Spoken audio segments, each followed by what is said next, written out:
Hello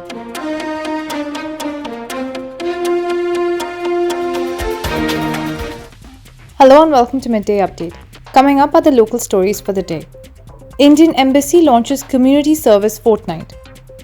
The Embassy of India, in association with Indian Social Club Oman, is organizing several activities under Community Service Fortnight or Seva Utsav 2022 to contribute to the local community during the holy month of Ramadan.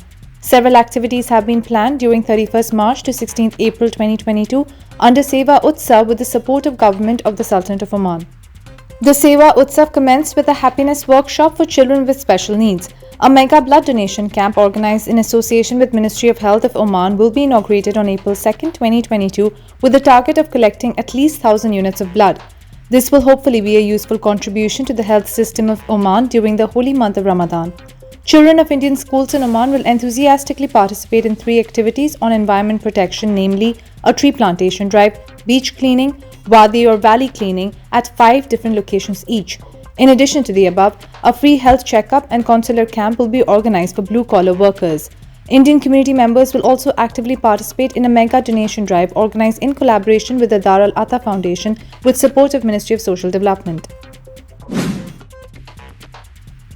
Health institution caught forging negative RT PCR reports in Oman.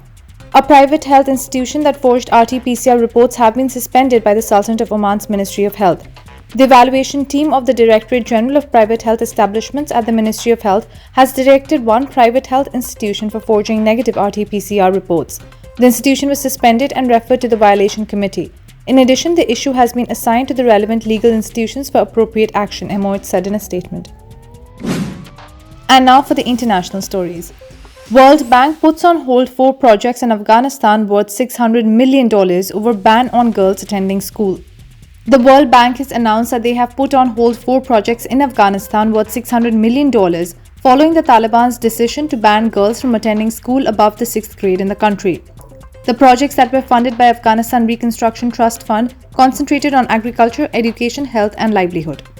The World Bank has expressed deep concern over restrictions on girls' education and said the projects are put on hold as the ARTF finance activities are required to support equal access to and equal access of services for women and girls in Afghanistan. The bank has asked all ARTF donors to wait for their approval so that the bank better understands the situation in Afghanistan and that the goals of the project are met. And now for the sports stories. Football Australia backs embattled coach ahead of World Cup playoff. Football Australia has confirmed Socceroos coach Graham Arnold will remain in charge of the men's national team until the end of the FIFA World Cup qualifying campaign. The Socceroos failed to secure direct qualification for the World Cup, finishing 3rd in their Asian Football Confederation AFC Group B behind Saudi Arabia and Japan. It means Australia will play the United Arab Emirates, the 3rd place finisher in Group A, in June at the playoff stage, and if victorious, then Peru for a spot at the World Cup in Qatar.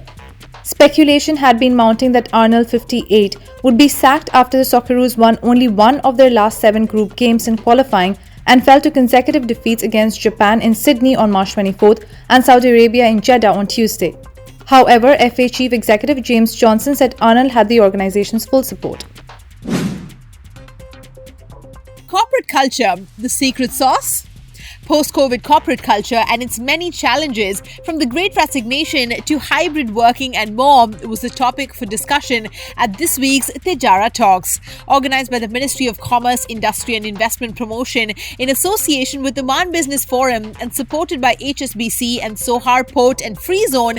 Wednesday evening session was moderated by His Highness Saeed Dr. Adham Al Saeed, founder of the firm, and joining His Highness on stage was Sir Charles Shaw, CEO Bondoni, Shata Al Maskiri, MD Protivity Oman, Dr. Ghalib Al Hosni, Chief People Officer Omantel, and Saif Al Manji, Managing Consultant Quintal Ventures.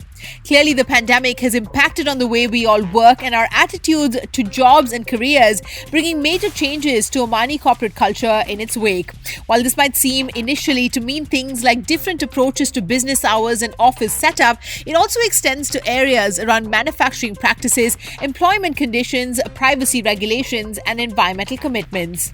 And according to Wednesday's panel, these changes are having a significant impact on business results.